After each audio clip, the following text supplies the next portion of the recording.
1 kilo chicken स्वच्छ मिठाच्या पाण्याने धुवून घेतलं. लिंबाचा रस, अद्रक लसूणची पेस्ट, धना पावडर, हळद, मीठ टाकलं. मॅरिनेशन करून अर्धा तास तसंच ठेवलं झाकून.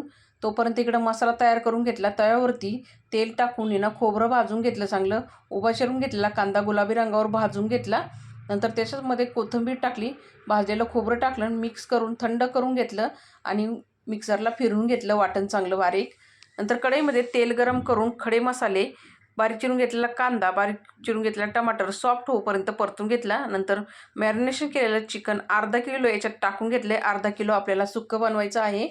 चिकन चांगलं परतून घेऊन झाकण देऊन वाफेवरती चिकन शिजून घेतल्यानंतर वाटलेलं वाटण टाकलं.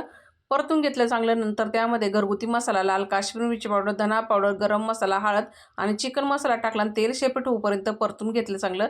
नंतर त्यामध्ये गरम पाणी टाकलं. उकळी काढून चवीनुसार मीठ आणि कोथिंबीर टाकली. तयार झाला झणझणीत चिकनचा रस्सा. धन्यवाद.